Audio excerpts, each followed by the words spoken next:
Good morning प्यारे बच्चों last time हमने पढ़ा था चैप्टर 15 झूठ का फल। और आज हम इसके एक्सरसाइजेस करेंगे। तो सबसे पहले यहाँ डेट डालेंगे आप।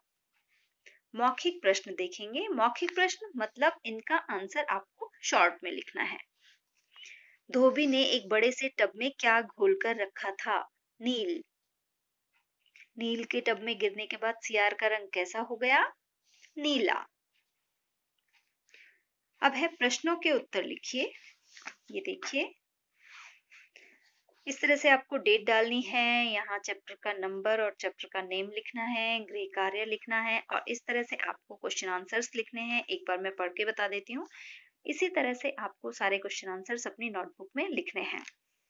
फर्स्ट है, सियार के भूखों मरने की नौबत क्यों आ गई? सियार को जंगल में कुछ खाने को नहीं मिल पा रहा था, इसलिए भूखों मरने की नौबत आ गई। गांव में घुसते ही सियार के साथ क्या हुआ? गांव में घुसते ही कुत्ते सियार के पीछे पड़ गए। सबके सामने अपनी पोल खुलने पर सियार ने क्या किया? अपनी पोल खुलने पर सियार किसी तरह अपनी जान बचाकर जंगल से भागा। नेक्स्ट, रिक्त स्थान भरिए। डैश नील के टब में गिर गया। कौन? सियार। सियार को मूर्ख बनाया करता था। किसे? जानवरों को। गांव में डैश के पीछे कुत्ते पड़ गए। किसके पीछे? सियार के पीछे। नेक्स्ट क्वेश्चन है, चित्र देखकर कहानी के अनुसार उनकी सही क्रम संख्या लिखिए। मतलब चित्र देखना है और हमें बताना है सबसे पहले कौन सा काम हुआ। चित्र में एक कुत्ता है, एक शेर है, ये धोबी है और सियार है। सबसे पहले कहानी में कौन था? सियार, तो ये नंबर 1 पर। फिर सियार की भूखों मरने की नौबत आ गई तो वो कहाँ भाग गया? गांव में। पास के एक गांव में गया तो वहां उसके पीछे कौन पड़ गए? कुत्ते। फिर कुत्ते की बारी आई तो ये नंबर 2 पर। फिर जब कुत्ते पीछे पड़ गए तो सियार कहाँ घुस गया? धोबी के घर में, तो ये नंबर 3 पर। और फिर जब वापस लौट कर आया तो सारे जानवरों को उसने मूर्ख बना दिया कि वो सबका राजा बनकर आया है यहाँ पर, और इसलिए शेर भी उसकी सेवा करने लगा। तो लास्ट में आया शेर, तो इसलिए नंबर 4 पर है।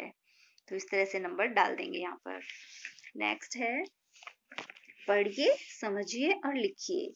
कुत्ता, कुत्ते, क्या समझा हमने? हमने ये समझा कि ये एक है, ये अनेक है। इसी तरह से हमें सारे बनाने हैं। कुत्ता एक, ज्यादा हो गए तो कुत्ते। रानी, रानियां, रानी में बड़ी की मात्रा, रानियां छोटी की मात्रा। और यहाँ चंद्र बिंदु। कपड़ा, कपड़े। बहन, बहने, बिंदी लगानी है। कहानी, बड़ी की मात्रा, कहानियां छोटी की मात्रा हो जाएगी। बात, बातें, बिंदी लगानी है। अब है समान अर्थ वाले शब्द लिखिए। पुस्तक, किताब, मतलब जिनका मतलब सेम हो, है ना। पुस्तक का मतलब किताब होता है। मित्र का मतलब दोस्त होता है।